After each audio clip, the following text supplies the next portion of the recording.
I first made my millions of dollars. The first time I ever became a millionaire was with Webcam Studio. This is how I first ever made money. I mean, I was a kickboxing world champion, but kickboxing's not boxing, right? Yeah. So I'd make like $100,000 a fight. You fight 2 or 3 times a year. You pay 20% to your manager. You pay taxes, but you're not rich. And I didn't consider myself rich, like 30, 40 grand chunks, twice a year, maybe 3 times a year, living in London. London rents, need a car. You're trying, like you're not rich in any way. And that's actually the reason I retired, because I woke up one day and I thought, I'm giving 6 hours a day of absolute focus and energy to this. And I believe I'm smart enough that if I put that much tenacity into something else, I can be a multimillionaire. I truly believed that. I was like, I've realized now I've reached the pinnacle of kickboxing. My choice is either to change over to MMA, which I was offered to do earlier in my career, but at the time, the kickboxing contract paid more money. I had to pay the bills, so I went kickboxing. Change over to MMA, learn to wrestle, change over to UFC, blah, blah, blah. But this is also like 7, 8 years ago where even the UFC didn't pay the money it pays now. If you're like top 5 or champion, yeah. But most of the dudes you're going to see there in the prelims, they're getting 10 grand a fight, 9 grand a fight. It's nothing, right? So it'd be like starting my career all over again. And at the age of 28, I thought, I don't have the gumption to start again. I've been through hell for this. I've broken my hand 8 times. My ribs have been broken. I don't want to do this all over again. So I decided to get rich. I wanted 30 or 40,000 every month. I thought if I had that much money, I could do whatever I wanted. So step 1 is I decided to be very logical about it. Chess player, right? So I was like, I want money. What is money? How do banks work? How does credit work? What's fractional reserve banking? All these things we now know to be the biggest cons of the century, right? So I'm sitting there researching money for days and days and days. And then I get more mad because I'm like, whoa, money's trash and I don't have any.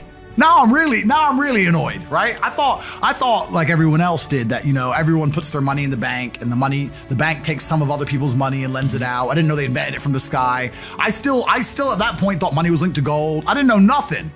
So I'm learning all this stuff and I'm getting really angry. I'm like, now this is really annoying me.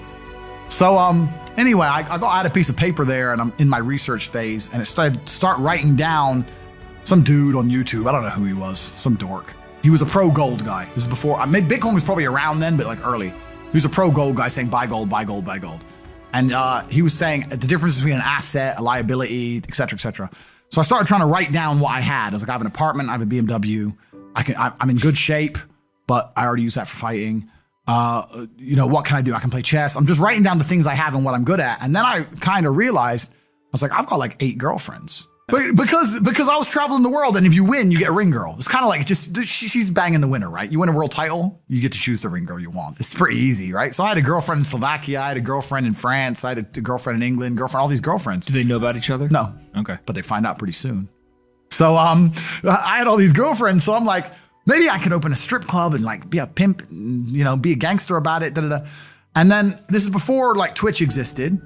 So I was like, what can I do with these hot girls? I was like, it's just an asset, right? There's these girls and a lot of them were messaging me. They thought I was this millionaire world champion. They all wanted to come London, live with me and thought I was a big boy millionaire and all this stuff. So I'm kind of like, what am I going to do? What am I going to do? I thought, man, I investigated strip clubs, way too much money. But this asset class of beautiful women was kind of on my mind for a few days. And then by absolute coincidence, I stumbled upon somewhere on the internet. I was on one of those websites where you used to download like free games and bullshit from. And in the corner somewhere it said, hot girls want to talk to you now or something. I said, hot girls. So I clicked on that, not because I was interested, but because I thought I have hot girls. And it was one of those webcam websites. And I was like, so these girls sit here and talk to dudes for money. It's based on being entertaining and being easy to talk to. And the guys who are talking to you need to find you, that you need to remember their name, remember their dog's name. You have to be smart. It's hard because women have to want to work for you. Okay. Women have to want to obey you. That's what's hard. And you don't do that. This is one of the biggest misconceptions. I really want to clear this up. People in the movies and stuff, pimps are like aggressive, mean men. Complete opposite. Pimps are more like James Bond. James Bond's a pimp. He sleeps with a girl to get information. He doesn't care about her. He is absolutely and utterly a pimp. He doesn't hit her. He makes her love him. She does what he wants. He uses sex as a weapon to reward her, and then he disappears. That James Bond is absolutely and utterly a pimp.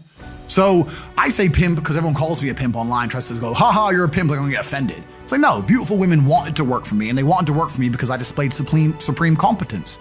And they knew if they worked for me, they'd make a lot of money. So whenever I was out, I'd meet a waitress and say, well, look, you're working 10 hours a day for pennies. You can work 10 hours a day for me, make 10 grand a month, 20 grand a month. And over time, I just built up this big little empire of webcam girls. At one point, I had 4 locations, 75 girls working for me. The girls who lived in the house would have set amount of hours they want to do, and then we'd have rooms that they could book in and do X amount of hours. A girl could come and do 1 a week or whatever. We'd have rooms they could share. And then, yeah, very much exactly like you said. They'd go online, they'd do their hours, they'd have their regular customers, they'd get their money, and then I'd take around half of the money. Well, I'll tell you why it's very low. It's low because every time a girl would quit and try and do it by herself, she'd make a fraction of the money overall because she hasn't got the instruction, she hasn't got the motivation, she's just lazy with it, right? And women have a very different mentality to money than men. If you show a woman how to make $1,000 in an hour, she'll think, I only have to work an hour a week. Whereas if you show a man how to make $1,000 in an hour, he thinks, I can make $18,000 a day. That's the difference between us. So if I had a girl working for me making 20,000, she got 10, I got 10. If she quit, she'd make 3 for herself, if that.